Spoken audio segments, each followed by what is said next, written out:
Welcome to Shabas World. இந்த வீடியோல நம்ம 5 weeks of pregnancy பத்தி நீங்க கேட்ட common questionsக்கான answers பார்க்க போறோம்.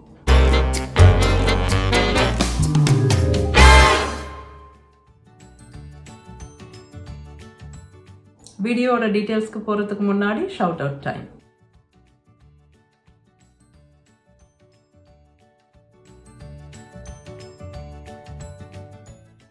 முக்கியமான டிஸ்க்ளைமர், நான் டாக்டர் இல்லை ஹெல்த் கேர் ப்ரொஃபஷனல் கிடையாது. இந்த வீடியோவில் நான் ப்ரெசென்ட் பண்ணுற எல்லா விஷயமும் நான் என்னோட ப்ரெக்னென்சி டைமில் படித்து தெரிஞ்சுக்கிட்ட விஷயங்கள். உங்களில் சில பேருக்கு இது ஃபன்னியாக இருக்கலாம், பட் நான் உங்களை பற்றி பேசுகிறேன். நீங்கள் இந்த மாதிரி கமெண்ட் பண்ண ஆளுனா உங்களுக்கு ஒரு வேளை கோபம் கூட வரலாம், இல்லை இரிட்டேட்டிங்காக இருக்கலாம் நான் சொல்லக்கூடிய பதில். பட் என்னோட பொசிஷன்ல இருந்து நீங்கள் புரிஞ்சுக்கணும் அப்படிங்கிறதுனாலையும் நான் இந்த வீடியோ மேக் பண்ணுறேன். பிகாஸ் டெய்லி நிறைய டைம் வந்து இந்த மாதிரி கமெண்ட்ஸ்க்கு பதில் சொல்றதுல வேஸ்ட் ஆகுது. ஃபர்ஸ்ட் மோஸ்ட் காமன் கொஸ்டின், இந்த மாதிரி டெய்லி அட்லீஸ்ட் 2 கொஸ்டின் அது வந்துடும். என்ன அது அப்படின்னு பாத்தீங்கன்னா, லாஸ்ட் பீரியட் டேட் வந்து இது, அதுக்கப்புறம் நாங்க வந்து இந்த டேட்ஸ்ல வந்து நாங்க ஒன்னா இருந்தோம், அதுக்கப்புறம் எனக்கு இந்த மாதிரி சிம்டம் இருக்கு அப்படின்னு ஒரு பெரிய கமெண்ட் ஒன்று ஃபுல் டீடைல்ஸ் போட்டு, இப்போ வந்து எனக்கு இன்னும் பீரியடுக்கு 4 நாள் இருக்கு, ஆனா ஒருவேளை நான் பிரெக்னெண்டா இருக்க சான்ஸ் இருக்கா இல்லையா. ஏர்லி பிரெக்னன்சி சிம்டம்ஸ் அப்படின்னு நான் ஒரு வீடியோ போஸ்ட் பண்ணியிருக்கேன்.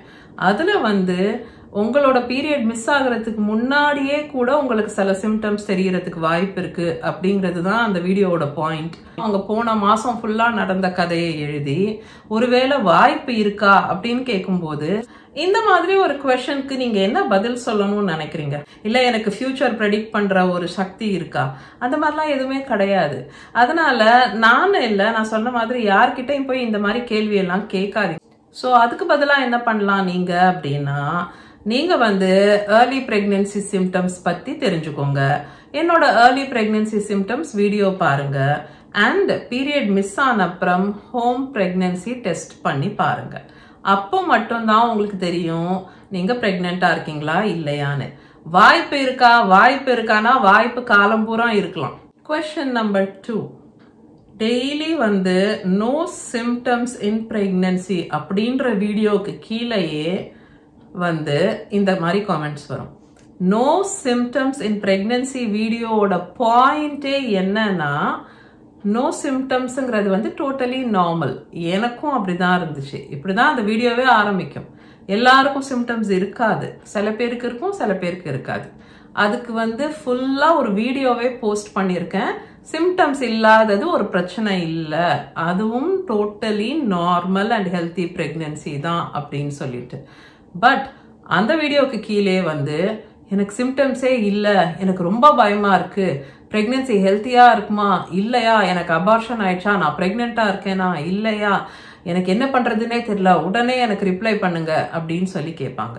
ஸோ நான் சொல்லுவேன், அது பத்தி தான் இந்த வீடியோ, போய் வீடியோ பாருங்க அப்படின்னுவேன்.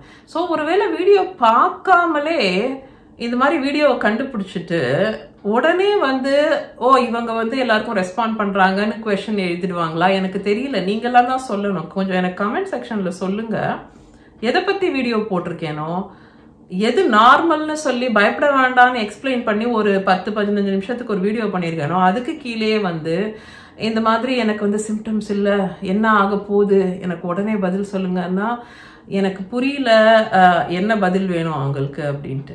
எல்லாம் இந்த தமிழ் சினிமா, டிராமா, சீரியல்ஸ் அவங்கள சொல்லணும். எப்ப பாரு வந்து வாந்தி எடுப்பாங்க, கொமட்டல் வரும், மயக்கம் வரும், தலை சுத்தி கீழே விழுந்துடுவாங்க. அதுக்கு அப்புறமா அவங்களாவது வந்து அப்படியே நாடியை பிடிச்சு பார்த்து அப்படியே சொன்னப்புறம் தான் அவங்களுக்கு தெரியும் இந்த மாதிரி அவங்க பிரெக்னெண்டா இருக்காங்க. இந்த மாதிரியே காலாகாலமா தப்பா வந்து மூவிஸ்ல காமிச்சு நம்ம மக்களை எல்லாம் குழப்பி வச்சிருக்காங்கன்னு நினைக்கிறேன். ஸோ உங்களுக்கு பிரெக்னன்சில சிம்டம்ஸ் இல்லைன்னா நீங்க ஒன்றும் பண்ண வேண்டாம், ரொம்ப நல்லது அப்படின்னு நினைச்சுக்கிட்டு நீங்க ஹெல்த்தி ஃபுட்ஸ் அண்ட் சப்ளிமெண்ட்ஸ் இதெல்லாம் கரெக்டா எடுத்துக்கோங்க. உங்களுக்கு அப்படியுமே வந்து பிரெக்னன்சி ஒழுங்கா ப்ரோக்ரஸ் ஆகுதான்னு உங்களுக்கு டவுட் இருக்குன்னா போய் பிளட் டெஸ்ட் பண்ணி பாருங்க, இல்லை ஒரு அல்ட்ராசவுண்ட் பண்ணி பாருங்க, உங்களோட பீஸ் ஆஃப் மைண்டுக்காக. 3வது மோஸ்ட் காமன் கொஸ்டின், நாங்க வந்து ஹோம் பிரெக்னன்சி டெஸ்ட் பண்ணோம், பாசிட்டிவ் வந்தது, டாக்டர் கிட்ட போனோம், அல்ட்ராசவுண்ட் பண்ணி பார்த்தா ஒண்ணுமே இல்லை, எதுவுமே தெரியல அப்படின்றாங்க. என்ன பண்றதுன்னே புரியல, இன்னும் 2 வாரம் கழிச்சு வர சொல்லியிருக்காங்க. இந்த மாதிரி ஒரு காமெண்ட்ங்கிறது வந்து எனக்கு கண்டிப்பா டெய்லி ஒரு 2 கமெண்டாவது வந்துடும். இந்த 5 வீக்ஸ்ல அல்ட்ராசவுண்ட் பண்றது அப்படிங்கறத பத்தி நான் ஆல்ரெடி நிறைய வீடியோஸ்ல சொல்லியிருக்கேன். மெயினா இப்போ ரீசெண்டா வந்து ஃபர்ஸ்ட் ட்ரைமெஸ்டர் கேர் அப்படிங்கிற வீடியோல நான் சொல்லியிருக்கேன். இந்த மாதிரி நீங்க வந்து ஏர்லி அல்ட்ராசவுண்ட் அப்படிங்கறதே வந்து 6 வீக்ஸ்க்கு அப்புறமா தான் பண்ணணும். அதுக்கு முன்னாடி போய் பண்ணும்போது இட் இஸ் டூ ஏர்லி. ரொம்ப சீக்கிரம் போய் பிரெக்னன்ட்னு தெரிஞ்ச உடனே அல்ட்ராசவுண்ட் பண்ணும்போது அதுல எந்த டெவலப்மெண்ட்ஸும் நீங்க பார்க்க முடியாது. இங்க எல்லாம் ஏர்லி அல்ட்ராசவுண்ட் வேணும் அப்படின்னு நம்ம கேட்டோம் அப்படின்னு சொன்னா, இல்ல வேற கன்சர்ன்ஸ் லைக் ப்ளீடிங் இல்லைன்னா வேற ஏதாவது இஷ்யூஸ் இருக்கிறதுக்கு வாய்ப்பு இருக்கு நம்ம மெடிக்கல் ஹிஸ்டரியில அப்படின்னா, ஏர்லி அல்ட்ராசவுண்ட் அப்படிங்கிறது ஒரு நார்மல் நேச்சுரல் பிரெக்னன்சிக்கு 6 to 9 வீக்ஸ்க்கு நடுவுல தான் பண்ணணும் அப்படின்னு இங்கெல்லாம் வந்து ஒரு ரூல் இருக்கு. அதுக்கு முன்னாடி பண்ணும்போது மோஸ்ட் ஆஃப் த டைம் எந்த டெவலப்மெண்ட்ஸும் பார்க்க முடியாது. அண்ட் அது வந்து அந்த பிரெக்னன்ட் லேடிக்கு தேவையில்லாத ஒரு ஸ்ட்ரெஸ்ஸை கொடுக்கும். எந்த டெவலப்மெண்ட்ஸும் பார்க்க முடியல, பிரெக்னண்டா இல்லையா, எதுவுமே வந்து ப்ரோக்ரஸ் ஆகாம இருக்கா, நம்ம ஹெல்த்தியா இல்லையான்னு அவங்க அந்த அடுத்த அல்ட்ராசவுண்ட் வரைக்கும் ரொம்ப டென்ஷன்லையும் ஸ்ட்ரெஸ்லையும் இருக்காங்க. ஸோ உங்களுக்கு வந்து ஹிஸ்டரி ஆஃப் மிஸ்கேரேஜ் இருக்கு, ஆர் உங்களுக்கு எக்டோபிக் பிரெக்னன்சி இருந்திருக்கு, இல்லைன்னா இந்த பிரெக்னன்சில உங்களுக்கு ப்ளீடிங் ஆர் ஸ்பாட்டிங் இருக்கு அப்படின்னா மட்டும் நீங்க வந்து 6 வாரத்துக்கு முன்னாடி போய் அல்ட்ராசவுண்ட் பண்ணலாம்.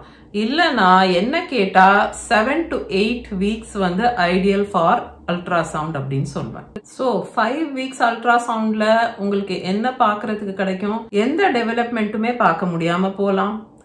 ஒருவேளை சில பேருக்கு ஜெஸ்டேஷனல் சாக் மட்டும் தெரியலாம், சில பேருக்கு gestational sac and yolk sac தெரியலாம், சில பேருக்கு ஃபீட்டல் போல் கூட தெரியலாம், சில பேருக்கு ஒரு ஃபிளிக்கர், ஒரு ஹார்ட் பீட் கூட ஒரு ஃபிளிக்கர் மாதிரி தெரியலாம். ஏன் இவ்வளோ டிஃப்ரென்ஸ் அப்படின்னு கேட்டீங்கன்னா, உங்களோட சைக்கிள்ஸை பொறுத்து, உங்களோட டைம் ஆஃப் கன்செப்ஷனை பொறுத்து இது மாறுது. அது மட்டும் இல்ல, உங்களோட ஹெச்சிஜி அந்த ஹார்மோன் இருக்கு இல்லையா, பிரெக்னன்சி ஹார்மோன், அந்த ஹெச்சிஜி ஹார்மோன் வந்து ஒரு சர்டன் நம்பருக்கு வந்த அப்புறம் தான் உங்களுக்கு வந்து ஜெஸ்டேஷனல் சாக் எல்லாம் பாக்குற அளவுக்கு டெவலப்மெண்ட் ஆகியிருக்கும். ஒரு 2000 அந்த மாதிரி ஒரு நம்பர் கிட்ட வரும்போது தான் உங்களுக்கு அல்ட்ராசவுண்ட்ல ஜெஸ்டேஷனல் சாக் எல்லாம் பார்க்கக்கூடியதா இருக்கும். நம்ம ஊர்ல டாக்டர்ஸ் வந்து எஜுகேட் பண்ணலாம் பேஷண்ட்ஸ்க்கு, ஏர்லி அல்ட்ராசவுண்டுங்கிறது 6 வீக்ஸ்க்கு அப்புறம் பண்ணிக்கலாம், இப்போ பிளட் டெஸ்ட் மட்டும் பண்ணலாம் அப்படின்னு அவங்க சொல்லலாம். அண்ட் எகெயின் இந்த மாதிரி அல்ட்ராசவுண்ட்ல எதுவும் தெரியல, ஸோ 2 வாரம் கழிச்சு பண்ணும்போது வந்து ஏதாவது தெரியுமா நீங்க சொல்லுங்க. 2 வாரம் கழிச்சு பார்க்கும்போது பேபிக்கு ஹார்ட் பீட் வந்திருக்குமா நீங்க சொல்லுங்க. எகெயின் அது ஒரு நல்ல ஹெல்த்தி பிரெக்னன்சியா இருந்தா டெவலப்மெண்ட்ஸ் நடக்கும். அண்ட் அந்த டெவலப்மெண்ட்ஸ் நீங்க பார்க்கக்கூடியதா இருக்கும். அல்ட்ராசவுண்ட்ல ஹார்ட் பீட் வந்திருக்கும், 7 வீக்ஸ்க்கு அப்புறம் நீங்க பார்க்கக்கூடியதா இருக்கும். சப்போஸ் அது ஒரு ஹெல்த்தி பிரெக்னன்சி இல்ல அப்படின்னா, அது ஒரு வயபிள் பிரெக்னன்சி இல்லைன்னா அந்த டெவலப்மெண்ட்ஸ் நடந்திருக்காது. ஸோ இதுக்கு வந்து யாருமே உத்தரவாதம் கொடுக்க முடியாது. இப்போ நான் சொல்றதால உடனே கரெக்டா அதே மாதிரி நடக்குமா? எனக்கு எந்த ஸ்பெஷல் பவர்ஸும் கிடையாது. ஸோ நீங்க வந்து ஸ்மார்ட்டா உங்களுக்கு என்டி ஸ்கேன், அதாவது 11 வீக்ஸ்க்கு அப்புறம் பண்ணக்கூடிய அந்த என்டி ஸ்கேனுக்கு முன்னாடி பண்ணக்கூடியது வெறும் ஒரு ஸ்கேன் போதும், ஒரு அல்ட்ராசவுண்ட் பண்ணிக்கிட்டா போதும் அப்படின்னு நினைக்கிறீங்கன்னா, நீங்க உஷாரா ஒரு 7 வாரம் கிட்ட நீங்க போனீங்கன்னா அப்ப டெவலப்மெண்ட்ஸும் பார்க்கலாம், ஹார்ட் பீட்டும் பார்க்கலாம், அதோட ஹாப்பியா வீட்டுக்கு வரலாம். Question number 4. பெல்விக் பெயின் இருக்கு, அதாவது அடி வயிறுல இல்லைன்னா யூட்டரஸ் இருக்கிற ஏரியாஸ்ல பெயின் இருக்கு அப்படின்ட்டு, இல்லைன்னா ப்ளீடிங் ஆகுது, ஸ்பாட்டிங் ஆகுது, என்ன பண்றது அப்படின்னு சொல்லி கேக்குறாங்க. பெல்விக் பெயின் இருந்தாலும் சரி, ப்ளீடிங் ஆர் ஸ்பாட்டிங் இருந்தாலும் சரி, அது வந்து எக்டோபிக் பிரெக்னன்சியா இருக்கிறதுக்கு சான்சஸ் இருக்கு. ஆர் அது வந்து மிஸ்கேரேஜ்க்கான சைனா இருக்கிறதுக்கும் வாய்ப்பு இருக்கு. ஸோ எக்டோபிக் பிரெக்னன்சி அப்படிங்கிறது என்ன அப்படின்னு நான் ஒரு வீடியோ போஸ்ட் பண்ணியிருக்கேன். அதை பார்த்து நீங்கள் வந்து எக்டோபிக் பிரெக்னன்சி பற்றி தெரிஞ்சுக்கோங்க. நான் அந்த வீடியோவும் என்னோட டிஸ்கிரிப்ஷன் பாக்ஸில் லிங்க் பண்ணுறேன். ஸோ எக்டோபிக் ப்ரெக்னன்சிக்கான சைன்ஸ் அண்ட் சிம்டம்ஸ் அதில் டீட்டெயில்டாக சொல்லியிருக்கேன். ஸோ உங்களுக்கு ஒருவேளை ஒரு ஹிஸ்ட்ரி இருக்கு ஆஃப் எக்டோபிக் அப்படின்னா கட்டாயம் நீங்கள் ஏர்லி அல்ட்ராசவுண்ட் பண்ணிக்கணும். ஸோ ஒரு 6 வீக்ஸ்லேயே ப்ராம்ப்டாக போய் நீங்கள் அல்ட்ராசவுண்ட் பண்ணி டெவலப்மெண்ட்ஸ் யூட்ரஸ்ல நடக்குதா அப்படின்னு சொல்லி பார்த்துக்கலாம். உங்களுக்கு இன்கேஸ் மிஸ்கேரேஜ்னால பெயின் அண்ட் ப்ளீடிங் ஆகுது அப்படின்னா அன்ஃபார்ச்சுனேட்லி அதை ரிசால்வ் பண்ணவோ சரி பண்ணவோ முடியாது. அது ஒரு ஹெல்த்தி பிரெக்னன்சியா இல்லாததால நேச்சுரலா பாடியே மிஸ்கேரேஜ் ஸ்டார்ட் பண்ணிடுச்சு அப்படின்னு தான் அதுக்கு அர்த்தம். பட் இருந்தாலும் நீங்க ஃபாலோ அப் பண்ண வேண்டி இருக்கும். நேச்சுரலா மிஸ்கேரி ஆகி உங்களுக்கு ஒரு ஹெவி பீரியட் மாதிரி ப்ளீட் ஆயிடுச்சு, எல்லாம் ரிமூவ் ஆயிடுச்சுனாலும் எல்லா ஃபீட்டல் டிஷ்யூஸ் எல்லா பிரெக்னன்சி டிஷ்யூஸும் கிளியர் ஆயிடுச்சா அப்படின்னு நீங்க ஃபாலோ அப் அல்ட்ராசவுண்ட் பண்ணி பார்த்து கன்ஃபார்ம் பண்ணிக்க வேண்டியது ரொம்ப முக்கியம். Okay, question number 5. Most common question daily பார்க்கக்கூடியது பேபியோட ஹார்ட் ரேட் பத்தி. இது பத்தியும் டீடைல்டு வீடியோ இருக்கு. பேபியோட ஹார்ட் ரேட்டுன்னு வரும்போது எப்போ ஸ்டார்ட் ஆகுது, எப்போ வரைக்கும் வெயிட் பண்ணலாம், ஹார்ட் பீட் ஸ்டார்ட் ஆகுதா இல்லையான்னு பாக்குறதுக்கு அந்த நம்பர்ஸ், ரைட், எது ஆவரேஜ், எது நார்மல், எது அப்நார்மல், ஹார்ட் ரேட் ஏன் மாறுது ஒரு தடவையும் டெஸ்ட் பண்ணும்போது, எல்லாம் ஃபுல் டீடைல்ஸ்ல ஒரு பிட்வீன் 10 to 15 மினிட்ஸ்க்கு ஒரு டீடைல்டு வீடியோ இருக்கு. நான் அந்த வீடியோவும் நான் உங்களுக்கு டிஸ்கிரிப்ஷன் பாக்ஸ்ல லிங்க் பண்றேன். Baby heart beat during pregnancy வீடியோக்கு கீழேயே டெய்லி பேபியோட ஹார்ட் பீட் இந்த நம்பர், இது நார்மல் இல்லையா அப்படின்னு கேக்குறாங்க. அதை பத்தி தான் அந்த வீடியோ போஸ்ட் பண்ணியிருக்கேன், ரைட். எது ஆவரேஜ், எது நார்மல், எது அப்நார்மல், அதுதான் அந்த வீடியோல இருக்கு. பட் அதுக்கு கீழே இந்த மாதிரி ஒரு கமெண்ட் கேட்பாங்க. ஸோ நான் சொல்வேன் வீடியோவில் அதை பற்றி தான் சொல்லியிருக்கேன் பாருங்க அப்படின்ட்டு. ஸோ இந்த மாதிரி கமெண்ட்ஸ் அவாய்ட் பண்ணுங்க. எதை பற்றி வீடியோ இருக்கோ முதல்ல பொறுமையாக ஒரு 10 நிமிஷம் ஒதுக்கி அந்த வீடியோவை பார்த்துருங்க. பார்த்துட்டு அதுக்கப்புறம் கமெண்ட் பண்ணுங்க. இன்னும் பெட்டர் என்னன்னா முதல்ல வீடியோவை பாருங்க. அப்படி உங்களுக்கு தேவையான விஷயம் அந்த வீடியோவில் இல்லைன்னா அதுக்கு கீழே கமெண்ட்ஸ் செக்ஷன்ல பாருங்க. நான் எல்லா கமெண்ட்ஸ்க்கும் ரெஸ்பாண்ட் பண்றேன் இல்லையா. ஸோ யாராவது வித்தியாசமான ஒரு கேள்வி இல்ல வீடியோல இல்லாத ஒரு விஷயம் பத்தி கேட்டிருக்காங்க அண்ட் அதுக்கு நான் கமெண்ட் பண்ணி அதுல நான் டீடைல்ஸ் சொல்லியிருக்கேன் இல்ல ரெஸ்பாண்ட் பண்ணியிருக்கேன்னா நீங்க அதை பார்த்து தெரிஞ்சுக்கலாம். ஸோ வீடியோலையும் அந்த விஷயம் இல்ல, உங்களுக்கு என்ன டவுட்டோ அது இல்ல, அண்ட் கமெண்ட் செக்ஷன்லயும் அந்த டவுட் கிளாரிஃபை ஆகல அப்படின்னா மட்டும் நீங்க கமெண்ட் பண்ணி கேட்கலாம். இந்த மாதிரி சிச்சுவேஷன் இருக்கு, ஸோ வாட் நவ், ஆர் எனக்கு ரெஸ்பாண்ட் பண்ணுங்க, எனக்கு எக்ஸ்பிளைன் பண்ணுங்கன்னு நீங்க அப்போ கேட்கலாம்.